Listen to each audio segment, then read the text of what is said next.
Perhatiannya Cah, karena untuk hari ini tidak ada penayangan slide.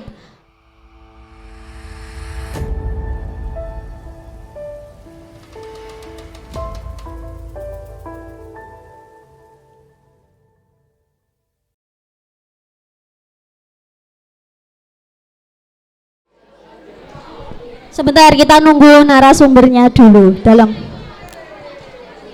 Oke, monggo Bu. Ya. Tepuk tangan dulu untuk narasumber kita, Cah.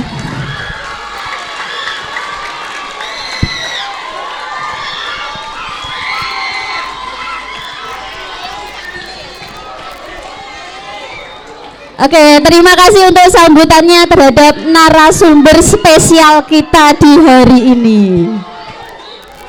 Baik, untuk acara mini talk show kali ini saya buka terlebih dahulu. Assalamualaikum warahmatullahi wabarakatuh.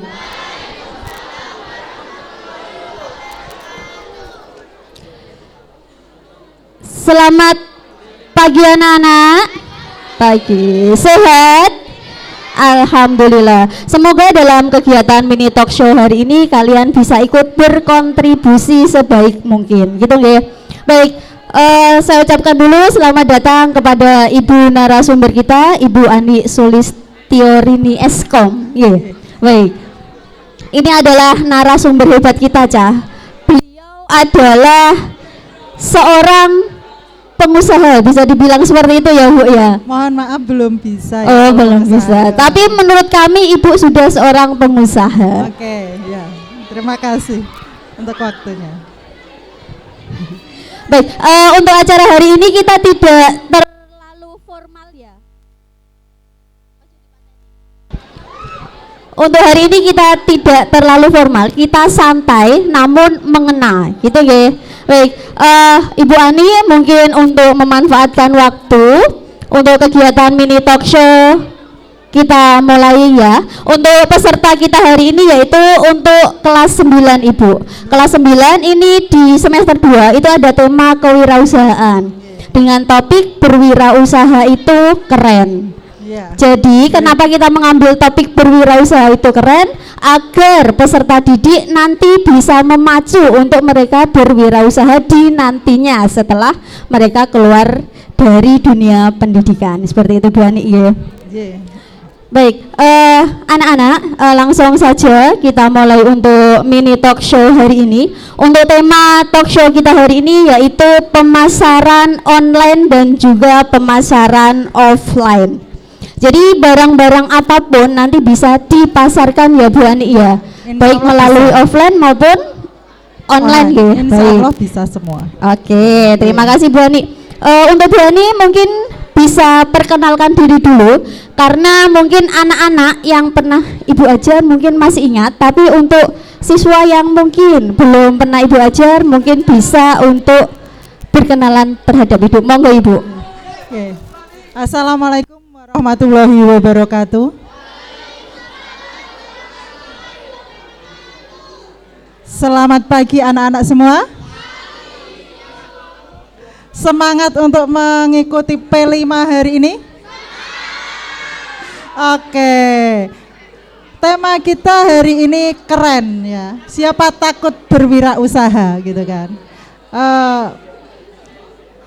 Ini anak-anak masih belum kondusif mungkin ya. Pertama-tama saya akan memperkenalkan diri. Orang tua saya memberikan nama Ani Sulistiorini. Saya dilahirkan di Kota Blora tahun 1979. Oke. Jadi umurnya Bu Ani sekarang sudah 45 tahun. Oke. Ini kemarin itu juga Bu Ani bertanya-tanya kenapa Bu Ani yang harus memberikan sharing ilmu kepada anak-anak semuanya. Ternyata Bu Ani itu kan pernah menjalankan usaha offline maupun online gitu kan. Nah, mungkin beberapa anak yang pernah Bu Ani ajar pun ada yang pernah membeli produk dari Bu Ani ya, mungkin ya. Ya. Oke. Mungkin itu dulu perkenalan. Ya, ya perkenalannya seperti itu.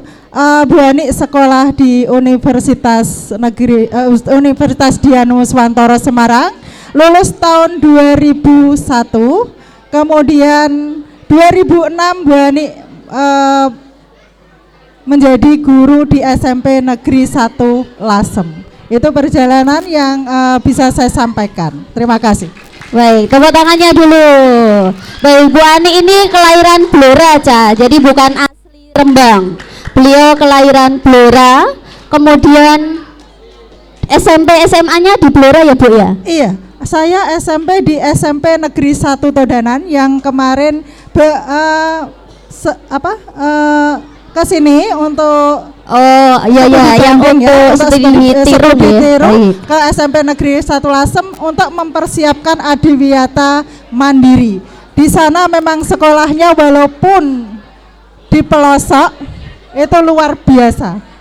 Terima kasih. Iya, baik Bu Ani. Dan untuk universitasnya, universitas apa tadi Bu Ani?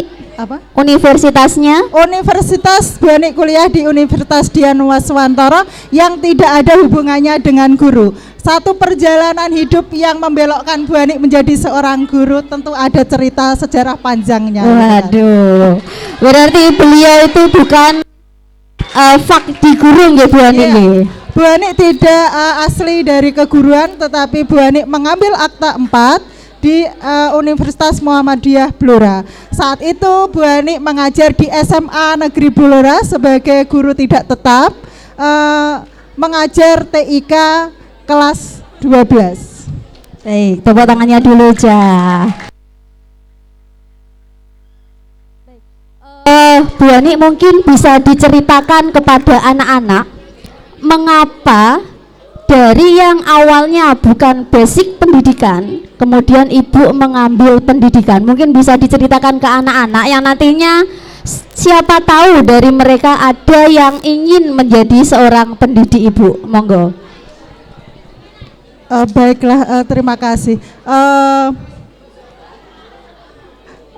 Mungkin ini cerita yang agak mungkin alay gitu ya. Suatu hari masih ingat saat itu siang-siang itu saya bermimpi. Saya bukan bermimpi tapi mempunyai satu keinginan, tiba-tiba saja. Kenapa? Karena untuk yang lainnya mohon perhatiannya sebentar. Oke, bisa kondusif ya? Bisa, oke. Kalian anak Ritula harus bisa dan bisa untuk menghargai Bapak Ibu guru yang ada di depan. Oke, bisa ya? Oke ya, terima kasih. Monggo dilanjut Ibu. Oke, itu berawal dari sebuah angan-angan saya ketika saya tidak ada proyek. Karena saya bekerja di riset penelitian saat itu yang bergerak menganalisis marketing di bidang di bidang ini produk tertentu ya Bu. Proyek itu sifatnya kita itu ada kontrak kerja gitu kan. Nah, kontrak kerja itu bisa saya selesaikan secepat saya mau. Dan ketika saya punya waktu luang, saya itu kepikiran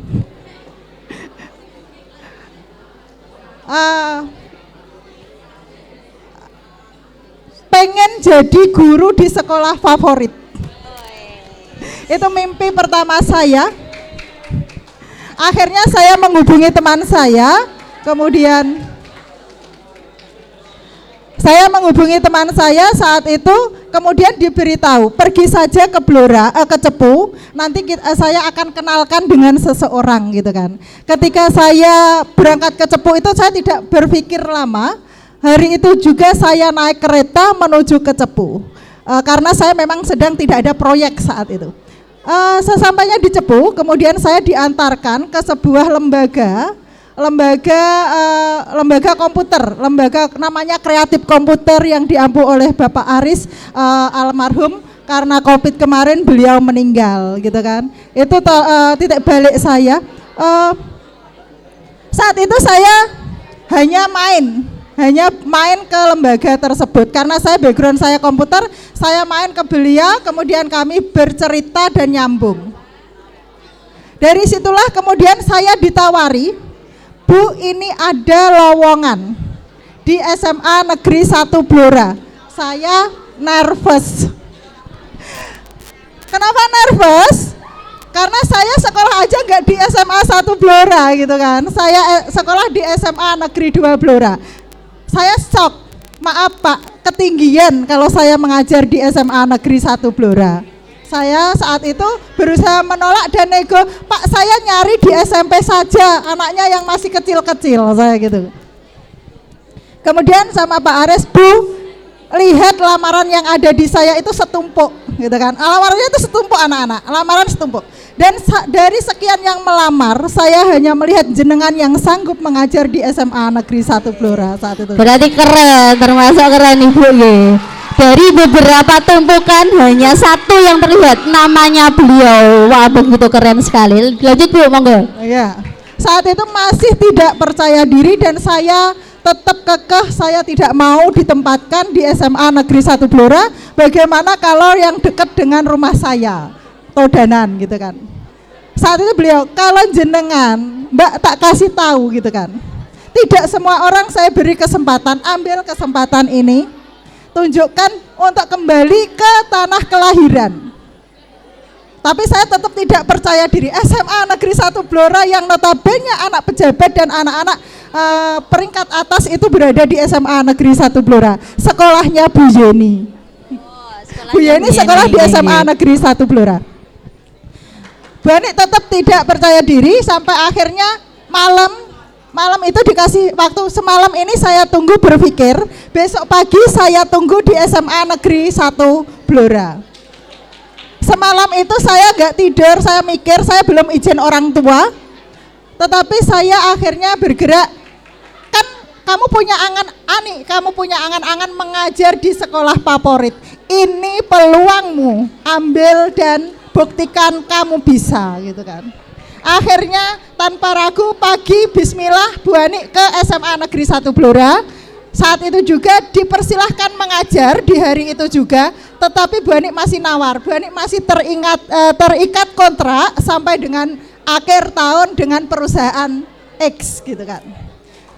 Oke, tidak apa-apa, kami menunggu Bu Ani sampai siap mengajar di SMA Negeri 1 Blora, katanya begitu. Baik. Seperti Nah, itu. dari apa yang disampaikan Bu Ani, kita bisa mengambil pesan apa, Cah? Kita bisa mengambil pesan apa, Cah? Manfaatkan peluang selagi ada. Kita tidak boleh menyanyiakan peluang yang ada, Cah. Kalau ada peluang langsung kita masuki, gitu ya? Ya. Oke. Saat itu saya menyelesaikan kontrak. Setelah saya menyelesaikan kontrak, orang tua saya bingung, kamu harus kerja pondok balik kok ora, kok ujug-ujug jadi pengangguran, ki orang tua mana yang nggak kaget gitu kan.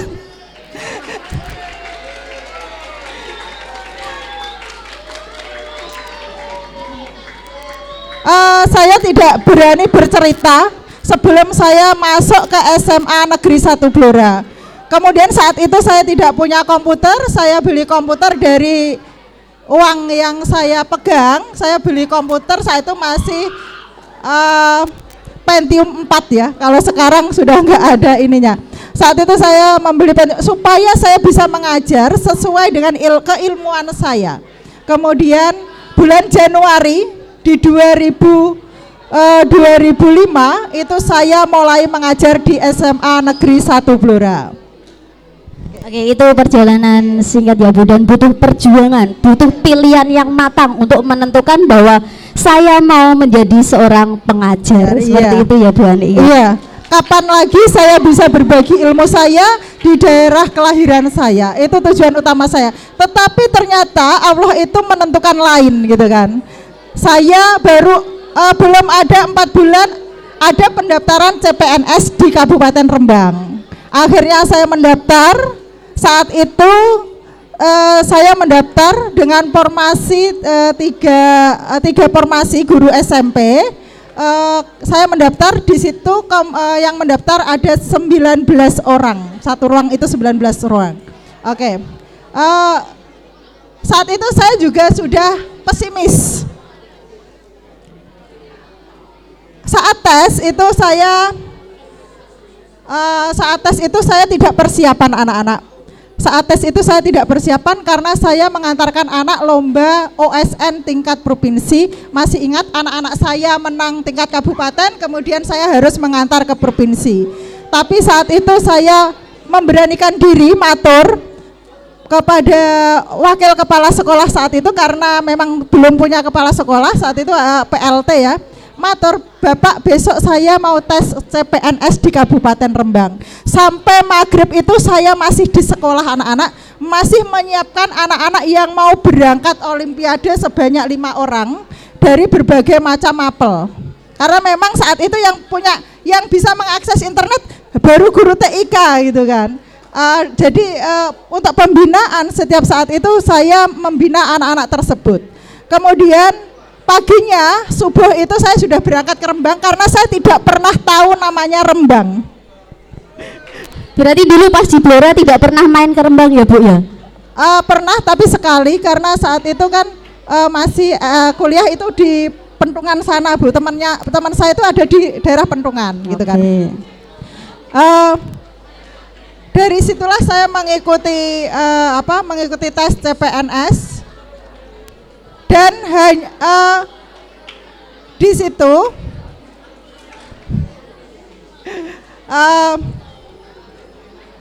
ini karena Bu Ani tidak sarapan ya, Bu Ani itu mau pingsan. Grogi, nervous apa gimana ya Bu ya? Nervous. Jadi kurang persiapan. Bukan karena nervous ya, karena memang malamnya kan sudah sampai malam. Paginya belum sarapan, sudah berangkat karena takut salah. Karena di SMA 1 Rembang, tesnya Bu Ani itu di SMA 1 Rembang. Bu Ani takut salah gitu kan. Yang mana sekolahnya nggak tahu. Janjian sama temen ditunggu habis subuh gitu kan. Belum, teman Bu Ani sudah datang, Bu Ani belum bangun tidur. Oke, dari situlah Bu Ani tes. Dan 3 diambil itu dan salah satunya adalah Bu Ani. Alhamdulillah SK-nya ada di SMP Negeri 1 Lasem dan saat itu jujur sama sekali saya belum pernah tahu yang namanya SMP Negeri 1 Lasem. Oke, baik Ibu.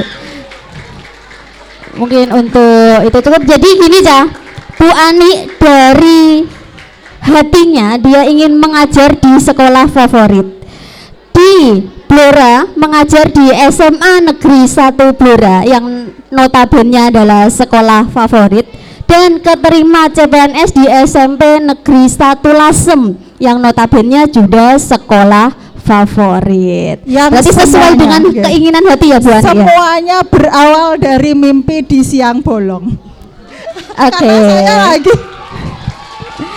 Baik. Oke.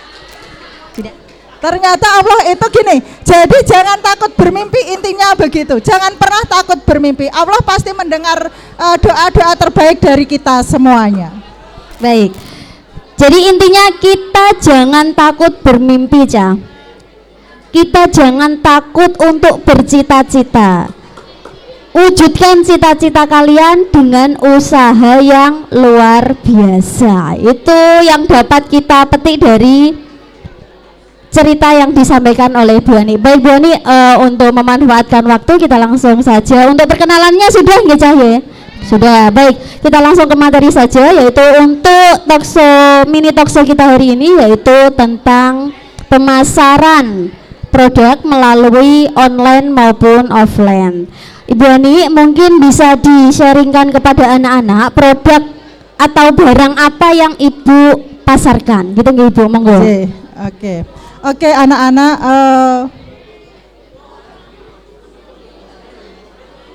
usaha yang Bu Ani rintis itu kalian mungkin sudah tahu ya, Aulia Shop itu adalah punya saya.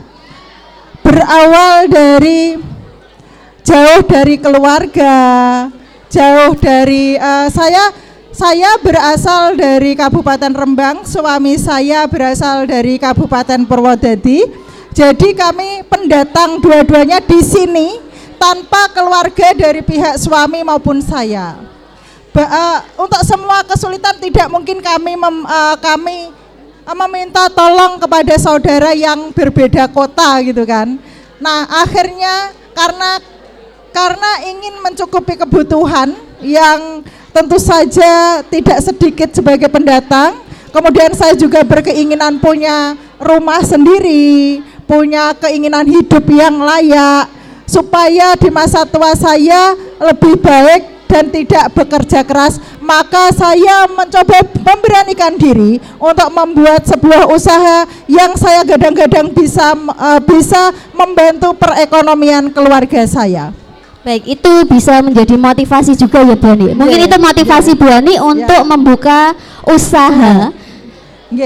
Usahanya di bidang baju atau apa Bu Ani? Iya, sebenarnya saya itu pengen di general trading. Ini mimpi saya sejak saya masih bekerja di riset penelitian. Saat itu saya bermimpi mempunyai usaha di segala lini.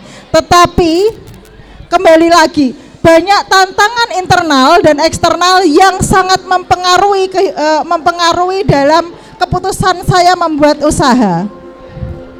Baik. Cah, berarti tadi motivasi Bu Ani apa, Cah? Motivasi Bu Ani tadi apa? Kalian tadi mendengarkan? Motivasinya apa? Oke, nanti bisa saya lempar ke kalian. Baik Bu Ani, kita lanjutkan dulu. Ibu Ani, untuk pemasaran produk atau pemasaran barang-barang yang Ibu punya, Ibu melalui apa Ibu? Oke, untuk pemasarannya saya melakukannya menggunakan media sosial, karena saat ini saya sangat tertantang dengan dunia IT, bahwa kita bisa berjualan dari mana saja tanpa memiliki tempat. Ya, itu betul sekali itu Bu yang Ani. ingin saya buktikan. Sebenarnya dimanapun letak toko saya tidak akan terpengaruh, tetapi setelah berjalannya waktu saya ternyata berubah haluan gitu kan. Ya, berarti Ibu Ani ini memasarkan secara online, hanya online saja atau ada offline-nya di rumah? Awalnya memang berangkatnya saya ingin punya brand, membranding sendiri sebuah produk sehingga saya pasarkan sesuai dengan keinginan saya. Tetapi ternyata ada sekarang itu yang kita bisa menjadi reseller ataupun bisa mengikuti tren kekinian penjualan live ya, yang kita ambil dari supplier yang kita percaya. Jadi akhirnya saya hanya mengandalkan melalui penjualan live di toko Orange. Baik, berarti Ibu Ani ini pemasarannya online menggunakan toko Orange ya? Ya, toko baik. Orange. Yeah. Mungkin Bu Ani bisa disampaikan ke anak-anak untuk informasinya. Sebenarnya untuk pembuatan toko Orange itu butuh apa ya, syarat-syarat tertentu atau bagaimana Ibu? Mungkin nanti dari hasil kerajinan siswa kelas 9 nanti bisa dipasarkan melalui toko Orange Ibu. Monggo. Oke, anak-anak semuanya, intinya satu, jangan mudah menyerah ketika menghadapi kesulitan. Yang paling awal kita lakukan adalah mendaftar sebagai penjual di toko Orange ya. Kita akan mendaftar sebagai penjual di toko Orange. Kemudian tentu untuk menjadi penjual kita harus memasukkan beberapa data. Yang tentunya yang pertama kita harus memiliki KTP dan NPWP. Jadi untuk bisa punya toko di toko Orange minimal kita harus memiliki KTP. Karena memang tidak diizinkan untuk 17 tahun ke bawah ya. Karena memang dia tujuannya membuka lapangan pekerjaan. Baik, untuk syaratnya hanya 2 ya Bu ya? Iya. Baik. Cah, berarti untuk pemasaran di toko Orange itu nanti kita butuh 2. Yang pertama kita harus mempunyai KTP dan NPWP serta rekening bank. Rekening bank untuk mentransfer hasil penjualan kita. Oke. Jadi untuk pentransferan hasil penjualan itu nanti melalui rekening bank. Maka dari itu untuk pendaftaran atau untuk mempunyai toko di toko orange itu harus mempunyai rekening bank. Kemudian yang kedua apa tadi Bu Ani? Iya. Oke, baik. Ibu Ani, menurut Ibu itu enakan mana nggih? Mungkin nanti bisa diambil anak-anak. Enakan mana antara pemasaran secara online maupun pemasaran secara offline? Kekurangan kelebihannya apa Bu Ani? Monggo. Oke. Kalau kita berjualan di toko orange, kita berarti menunggu pembeli membeli produk kita ya. Kita seperti menunggu. Maka kita bisa menyelenginya dengan menjual secara offline. Kemudian secara offline kita bisa menggunakan berbagai media sosial untuk orang tahu bahwa kita jualan. Tujuannya orang tahu kita jualan. Kemudian mengenal toko kita, bisa pemesanan bisa melalui WA, melalui media sosial Facebook. Kemudian saya itu tidak main Instagram dan lain sebagainya. Jadi itu yang kurang karena saya memang ingin belajar, dan belajar itu ilmunya nanti saya tularkan ke anak didik saya supaya ketika saya berbicara saya pernah melakukan apa yang saya omongkan. Jadi itu yang ingin saya sebenarnya tantangan saya itu membuktikan bahwa saya tidak hanya omong doang gitu, tapi saya sudah pernah melakukan semua yang sudah saya terangkan kepada anak didik saya.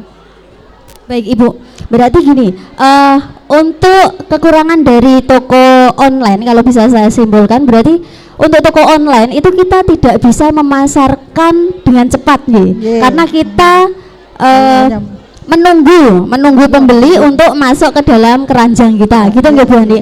Tetapi kalau nanti untuk pemasaran offline itu nanti kita bisa ke tempat-tempat, ya, ataupun kita bisa melalui promosi dari orang terdekat untuk datang ke toko kita, gitu nggak Bu Andi? Ya.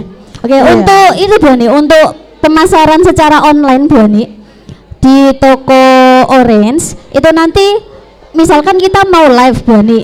Nah, untuk live-nya itu apakah di situ itu ada jam-jam tertentu ataupun ada syarat bagaimana yang harus dipunyai oleh seorang toko yang ingin melakukan live TikTok?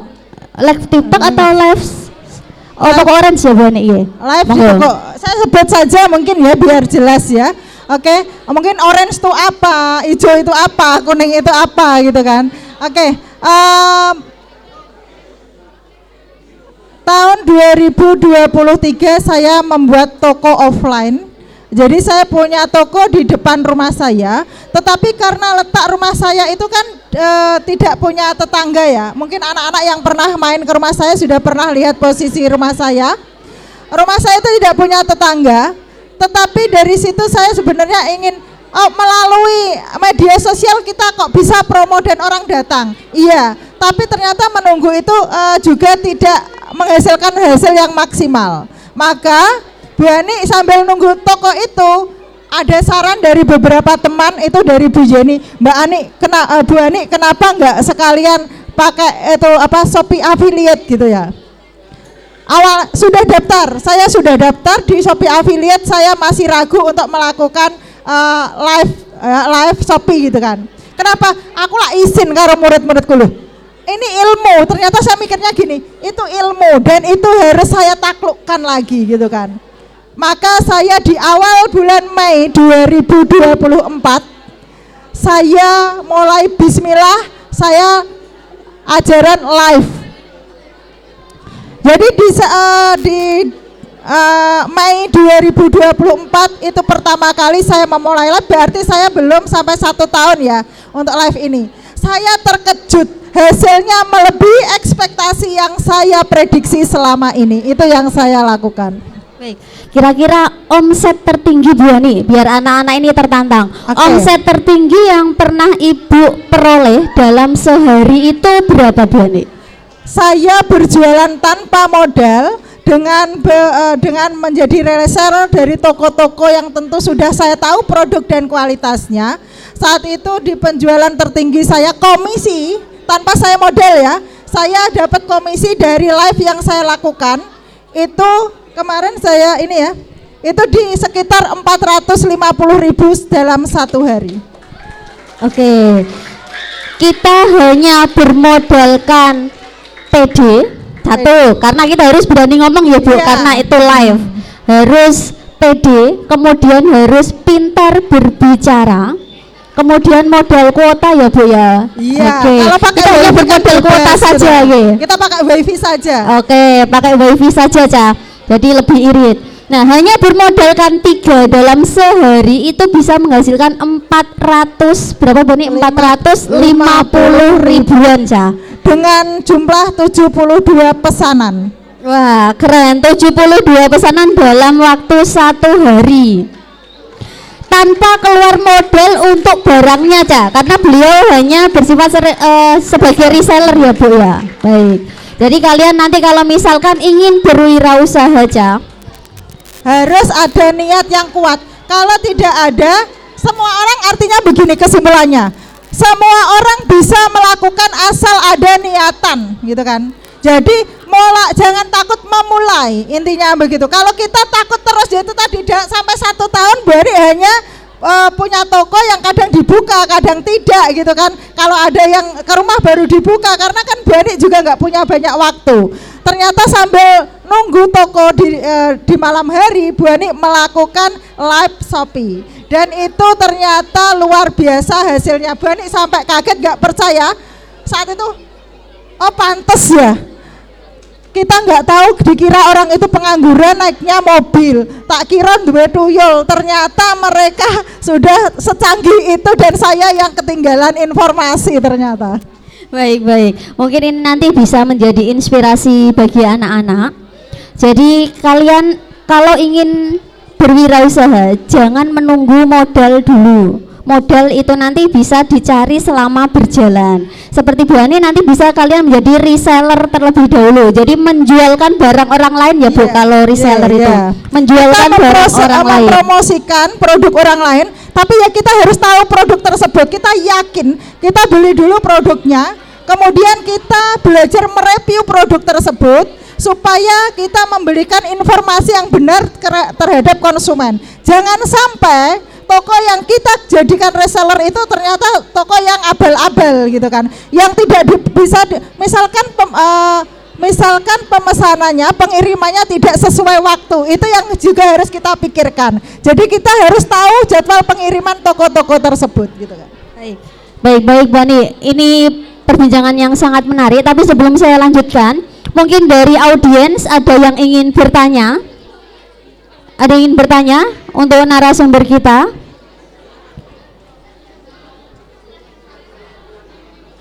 Belum ada? Baik, saya lanjutkan Bu Ani. Ada yang mau bertanya? Ada yang mau bertanya? Tidak. Saya lanjutkan ya Bu Ani. Bu Ani mungkin bisa di-share kepada anak-anak kita. Mungkin tantangan apa yang Ibu Ani hadapi selama pemasaran produk Bu Ani? Oke.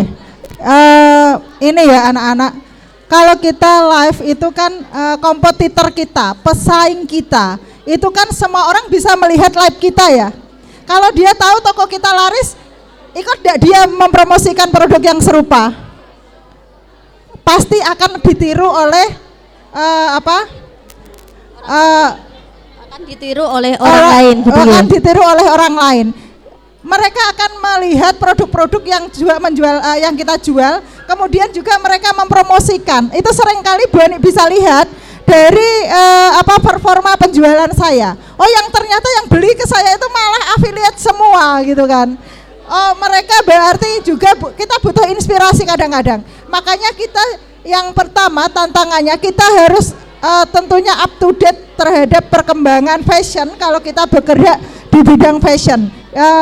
Jadi kita harus, makanya saya sering kadang-kadang melihat kalian itu, oh anak-anak lagi trendingnya pakai rok cargo nih, trendingnya pakai rok plisket nih, itu akhirnya saya buat juga pemilihan dalam etalase yang saya buat, saya sesuaikan dengan konsumen saya. Ternyata yang mampir di toko saya rata-rata berumur 40 tahun. Jadi saya nggak mungkin jualan tank top, nggak mungkin jualan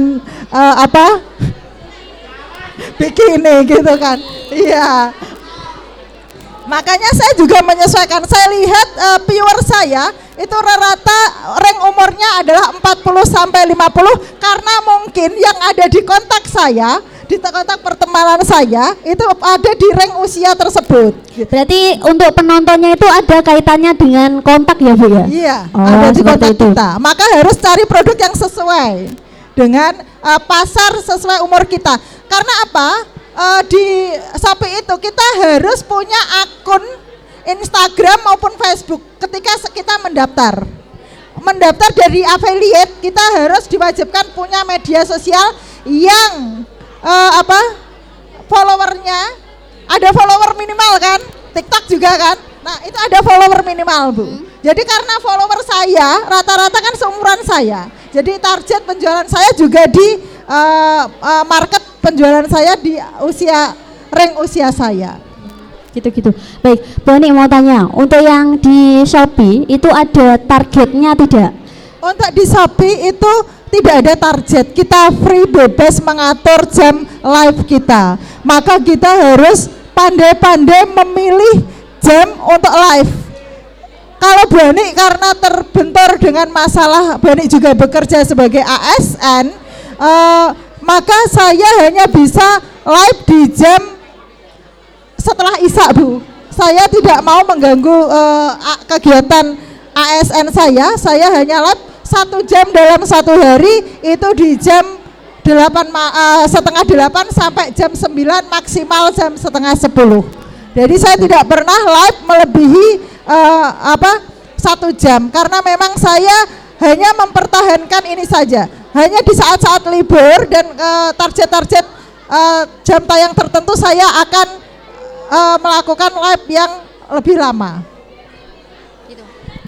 Kira-kira Bu Ani untuk jam efektif nih, mungkin dari Bu Ani bisa sharing sama teman-teman yang lain, mungkin sesama pengusaha yang ada di TikTok. Mungkin untuk jam-jam efektif untuk melakukan live itu sekitar pukul berapaan Bu Ani?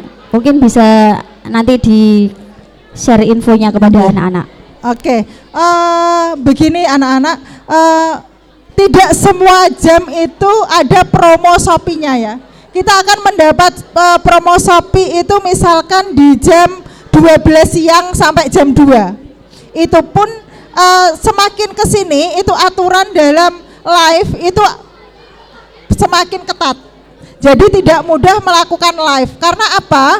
Kalau zaman dulu HP tak tinggal, Bu Ani sekolah, HP-nya Bu Ani sudah menghasilkan uang yang Bu Ani sampai dengan penjualan komisi tertinggi 450.000 itu HP-nya Bu Ani tinggal di rumah, Bu Ani HP-nya setel on live tanpa ada Bu Ani itu masih bisa. Sekarang itu harus kelihatan muka dan wajah tampil di live tersebut. Kalau dulu enak. Jadi kalau kita sudah dipercaya Shopee itu kita punya mesin uang. Jadi kenapa banyak orang punya penghasilan tinggi tanpa mereka bekerja, ya itu seperti itu. Makanya kita itu harus melek teknologi, kalau Bu Ani bilang harus melek teknologi sehingga kita mampu mengambil peluang-peluang yang bisa kita ambil untuk mendapatkan pundi-pundi keuangan kita. Oke. Jadi sedikit demi sedikit kita kumpulkan untuk yang nantinya bisa menjadi lebih banyak gitu. Oke.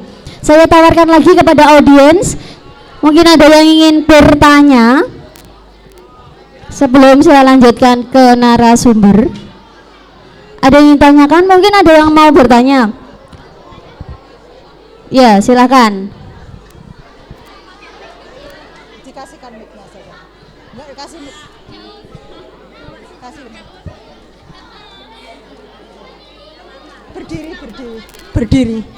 Berdiri. Ya, bisa berdiri. Ya. Enggak apa-apa berdiri. Duduk aja.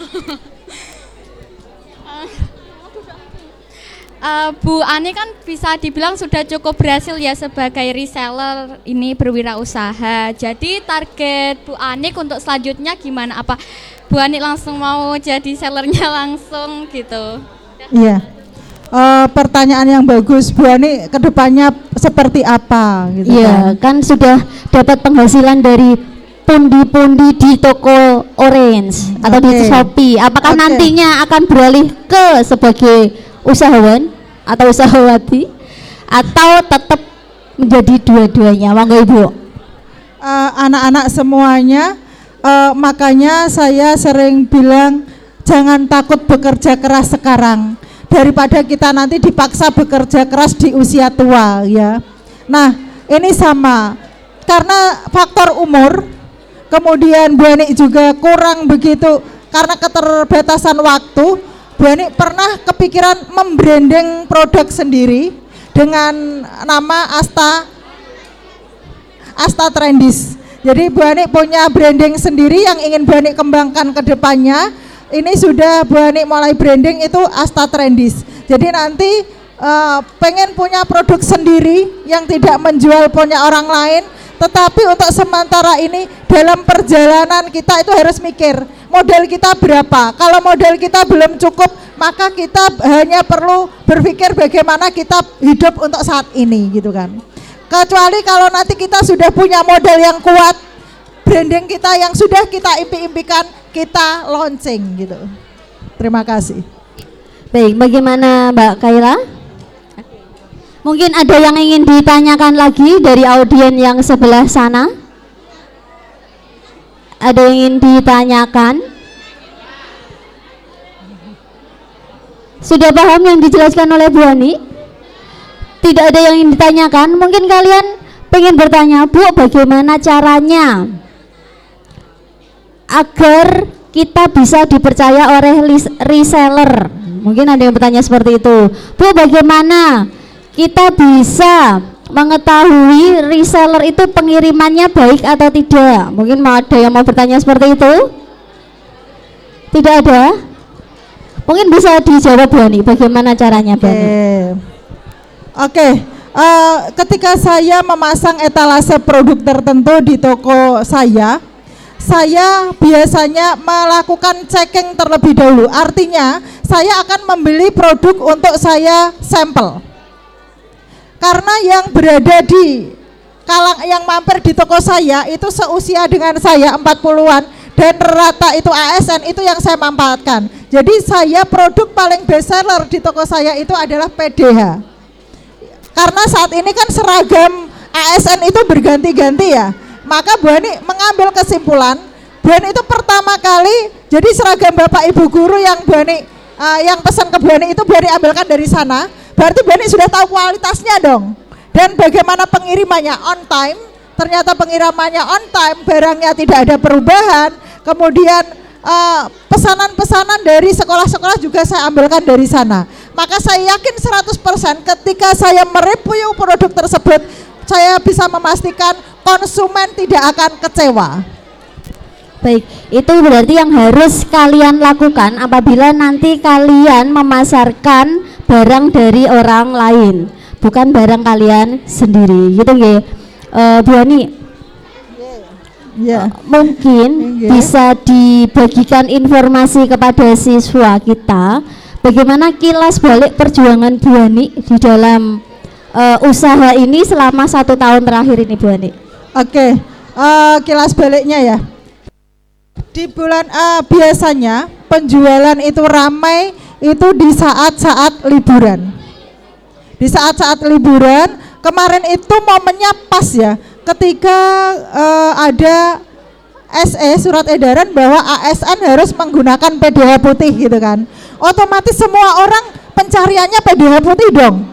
Nah, Bu Ani memanfaatkan itu. Jadi momen itu Bu Ani itu sehari bisa jual sampai 20 pieces hanya PDH putih. Kemudian saat itu lagi trendingnya adalah rok cargo. Jadi rok cargo itu lagi trending di bulan Mei. Setiap hari penjualan tertinggi Bu Ani itu adalah di rok cargo dan PDH putih. Nah, maka kita harus bisa mengambil momen dari setiap momen. Kalau mau lebaran mau jualan seragam juga payu gitu, nggak akan laku. Maka kita juga harus mensiasati, kita harus jualan apa? Gamis, harus produk-produk busana muslim, mukena dan lain sebagainya untuk persiapan lebaran. Jadi kita harus berpindah lagi sesuai dengan trending yang dalam pencarian, seperti itu.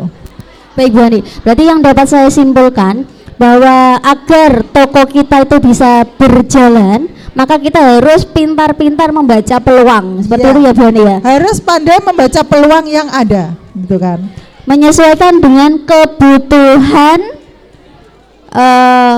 viewer kita, Iya. seperti itu. Nggih. Tinggal Jadi, dia target kita di usia berapa gitu kan. Harus menyesuaikan. Kalau target usia saya anak SMP, saya akan jualnya celana bukan yang baju-baju remaja gitu kan. Saya jualan baju remaja, saya coba display itu nggak bisa karena ternyata yang masuk ke saya itu seusia dengan saya gitu kan. Market saya terpengaruh dengan media sosial saya yang saya masukkan ke Shopee. baik seperti itu nggih. Jadi anak-anak, kalau kita mau sukses dalam usaha di toko Orange, maka kita harus pintar memanfaatkan peluang, kemudian pintar membaca situasi, kemudian disesuaikan dengan viewer kita. Apabila viewer kita itu adalah teman-teman kalian sendiri, usia-usia remaja, maka barang-barang yang kalian harus jual itu harus barang-barang yang memang diminati oleh remaja. Nah, kalau viewer kita adalah seperti Bu Ani, viewernya itu umur 40 ke atas, jadi barang-barang yang beliau jual itu juga barang-barang yang disukai oleh Ibu-ibu rumah tangga. ibu-ibu gitu. Misalkan gini, saya itu akhirnya masang ininya yang model untuk bapaknya ada, untuk anaknya ada, bisa dipakai ibunya gitu, produk-produk yang universal atau yang umum digunakan dalam sebuah rumah tangga yang akhirnya saya putuskan untuk saya display di etalase saya. Baik, anak-anak, informasi yang disampaikan oleh Bu Ani, apakah ada yang ingin bertanya sebelum kita sampai ke akhir? Tidak ada? Sudah tahu caranya? Misalkan Bu Ani untuk pengemasan itu ada atau tidak ya Bu Ani, untuk Bu Ani sendiri itu? Anak-anak, ketika kita akan memulai sebuah usaha, membranding sebuah produk, hal yang harus kita pikirkan juga adalah packaging atau kemasan. Jadi coba kamu kemas, hanya beda kemasan aja loh, keyakinan kamu membeli tambah mantep yang seperti apa? Seperti jilbab ya, ada yang dikemas plastik putih biasa, ada yang dikemas pakai Kertas Mika, klip ya, yang ada klipnya itu. Oh ya. Kalian merasa lebih keren yang mana? Lebih yang mana, Cah? Yang pakai plastik putih biasa atau yang pakai plastik flip? Nah, maka kita juga harus memikirkan packaging kita. Sekarang itu banyak toko-toko yang menawarkan kemasan ya, plastik kemasan. Tinggal kita pilih yang sesuai dengan budget kita. Kira-kira membebani budget atau tidak kan gitu. Kemudian juga untuk merek, sekarang lagi tren ada kayak label ya, Brand ya, Bu, ya? label produk ya. Kita bisa pesan minimal memang 1000 ya, memang 1000 piece. Kemarin saya pesan untuk Asta Trendis itu yang produk saya itu saya minimal pesan 1000 piece. Harganya per piece hanya 450.000 ya. Kemudian kalau packagingnya nanti kita kan akumulasi dengan akumulasi biaya tambahan gitu kan. Jadi kita harus menaikkan rank harga berapa supaya kita tetap untung. Itu kita pikirkan packaging maupun untuk tag labelnya gitu. Berarti memang butuh hitung-hitungan, Cah. Jadi misalkan kamu modalnya berapa, kemudian ditambah dengan packagingnya berapa, kemudian ditambah dengan nanti mungkin biaya pengiriman atau biaya pengiriman itu ditanggung atau tidak ya Bu Ani kalau di Shopee itu Bu Ani? Kita kena pajak, kemudian kita juga kena biaya administrasi dari Shopee, itu ada prosentasenya ya, hampir 10% sendiri. Jadi kita harus berapa memberikan harga minimal supaya kita tetap untung, itu harus kita perhitungkan. Gitu. Jadi meskipun kita jualan di Shopee itu tetap ada pajaknya ya Bu Ani? Ada, Nah, ada pajak. jadi untuk berapa harga yang nantinya kita jual itu kalian harus pikirkan. Kira-kira dengan saya menjual seharga ini apakah saya bisa mendapat untung atau tidak? Itu perlu kalian perhatikan, gitu guys, saat penjualan nanti. Karena kenapa aja itu maka kita wajib punya NPWP tadi Bu. NPWP itu kita diwajibkan punya NPWP tadi supaya penghasilan kita juga masuk ke negara untuk pembangunan di Indonesia. Baik, itu informasi dari Bu Anica. Jadi kalau kalian nanti sudah punya produk, kan produk kalian ada ya Ca, produk wirausaha kalian di kelas 9 ini ada. Nah itu nanti kalau kalian ingin menjual produk kalian, itu kalian perhatikan modal yang kalian keluarkan itu berapa. Nah kemudian Tag label. packagingnya berapa. Kamu mau pakai yang plastik, mika, kotak, kardus atau apa? Itu banyak ya Bu ya pilihannya ya Bu ya. Oke, itu kalian sesuaikan juga. Dan untuk harga segini nanti saya dapat untung atau tidak. Yang penting kan untungnya Ca. Dalam penjualan itu yang penting untung ya Bu ya. Iya wajib untung. Kalau kita tidak untung percuma ya. Gini, saya itu punya ini lagi ya. Kalau produk yang sudah misalkan produk yang sudah tidak begitu laku di etalase saya, biasanya saya jual di toko offline saya. Yang sampel-sampel tadi, ada beberapa toko juga yang sudah memberikan sampel ke saya karena melihat penjualan saya yang selalu naik ya. Ada yang bahkan menawarkan mengirimkan sampel, itu ada yang mengimpor rok kerja dan celana kerja. Jadi ketika kita sudah punya viewer yang banyak, itu ternyata banyak toko-toko besar yang melirik kita untuk diajak bekerja sama, dan dengan sukarela gratis kita dapat sampel produk gitu. Baik. Oke, untuk Bu Ani mungkin informasinya sudah cukup karena anak-anak ada yang ditanyakan tidak Ca? Tidak ada, wes. Oke, silakan. Mbak siapa? Adisti.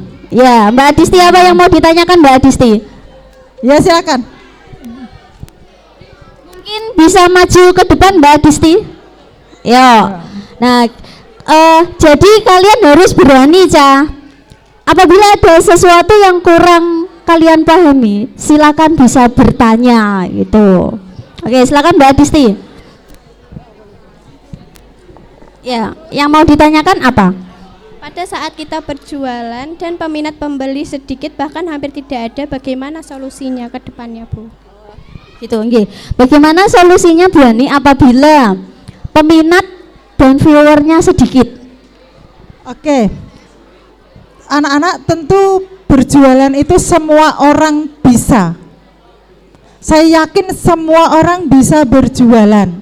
Tetapi yang punya mental bertahan ketika dagangannya sepi dan konsisten itu yang jarang. Dan itu harus kalian lakukan ketika kalian memilih berwirausaha, bertahan di saat penjualan kita sedikit.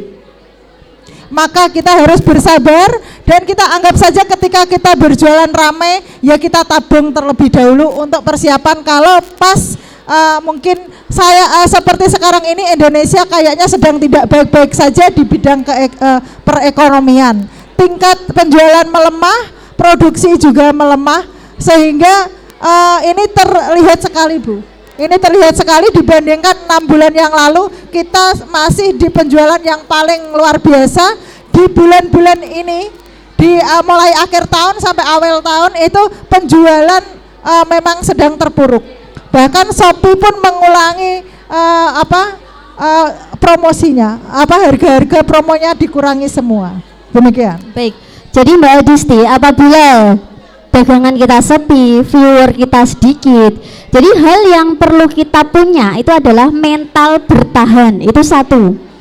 Selain mental bertahan, kita juga harus tetap berusaha ya Bu Ani. Tetap melakukan inovasi dan melakukan perubahan yang kita anggap bisa mendongkrak penjualan produk kita.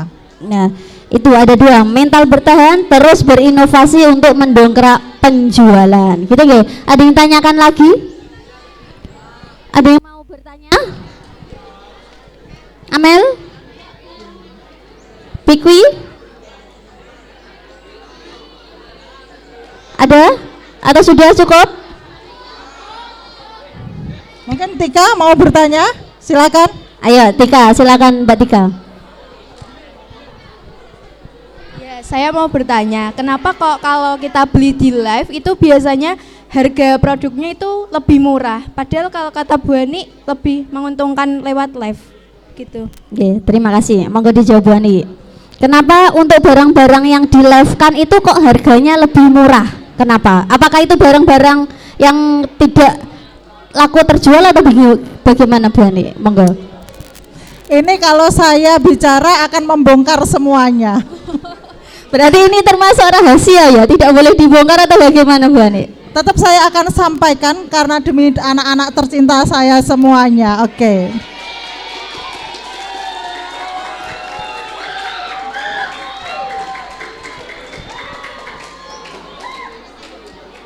Oke, Bu, kenapa lebih murah beli di saat live? Kalau live Shopee, kamu belanjanya di jam berapa? Jam 12 malaman Bu. Oke, promo Shopee itu berada di jam 12 siang sampai jam 2. Kemudian di malam hari itu jam 8 sampai jam 10 malam. Itu di harga promo Shopee. Sekarang dikurangi karena memang penjualan sangat menurun di segala lini. Jadi harga itu anak-anak coba ini kita bedah tuntas gitu ya. Harga yang masuk di Shopee Live itu kamu coba bandingkan, kamu kan bisa mencari pembanding ya dengan barang yang sama, kira-kira lebih tinggi apa lebih murah? Murah di live Bu Ani. Murah di live karena sebenarnya tidak anak-anak, ada produk itu yang sama-sama dia di harga lebih jauh di bawahnya. Yang di live itu karena dia harus bayari streamernya ya, streamernya harus dibayari. Dan itu yang membayari Shopee. Durasi kalian menonton itu tampil anak-anak. Yang nonton itu tampil. Tetapi streamer itu juga pinter. Dia gak mau dapat komisi kecil. Jadi dia memilih produk yang harganya lebih mahal, dia dapat komisinya 25% gitu. Itu yang pasti. Dan ini menipu sebenarnya. Coba kalau kalian yang beli model ini loh, yang tanpa etalase ya, yang ayo ini sekian menit, kalian kan buru-buru memasukkan keranjang itu, iya tidak?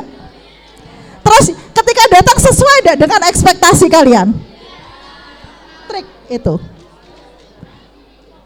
Ini juga supaya kalian tidak terjerat dalam Shopee Live yang model seperti itu. Kira-kira yang misalkan Bani pernah coba, kenapa dia penontonnya banyak kemudian penjualan begitu laris? Bani beli dua, ternyata yang dikirim satu benar, satunya nggak benar. Bani tidak akan sebutkan streamer apapun ya, itu rahasianya. Kedua, kalau model cepat-cepatan seperti itu, yakin produk yang kamu beli itu lebih murah? Kamu kan belum sempat browsing mencari harganya berapa. Padahal di etalase yang dia bisa milih produk, dia harganya jauh lebih murah. Contoh, saya itu menjual rok cargo di harga 68.000, kalau dapat diskon 12% tinggal membayar 60 ribuan. Tetapi streamer itu menjualnya 85 ribu anak-anak.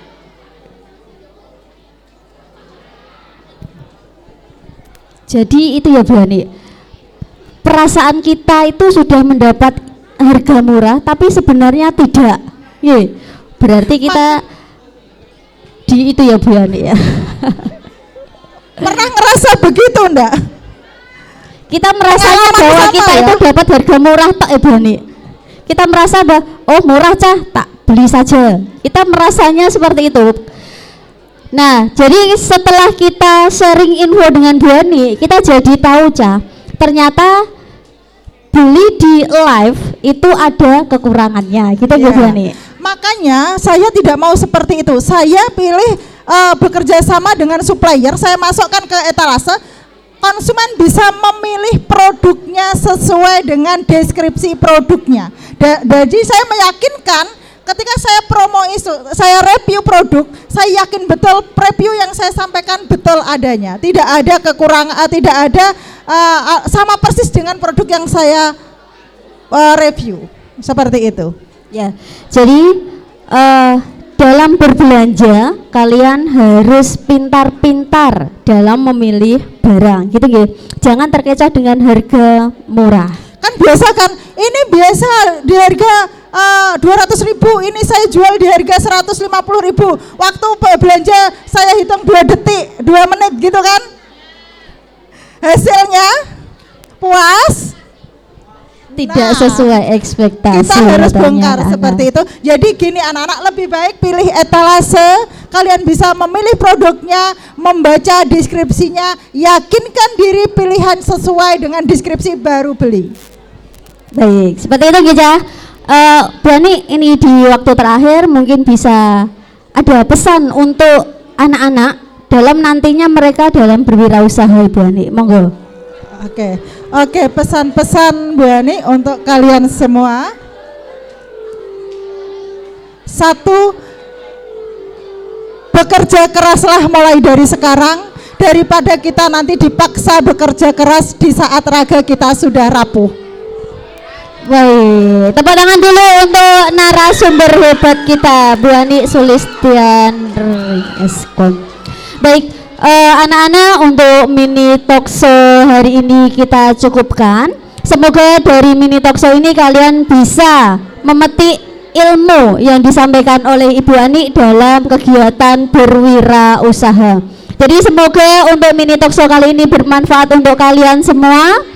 Kita akhiri. Tapi sebelum saya akhiri, jadi poin apa yang kita dapatkan hari ini, Cah? Yang pertama, di dalam berwirausaha kita harus memperhatikan 1, memperhatikan waktu, 2, peluang, 3, harus memperhatikan Target. Tren.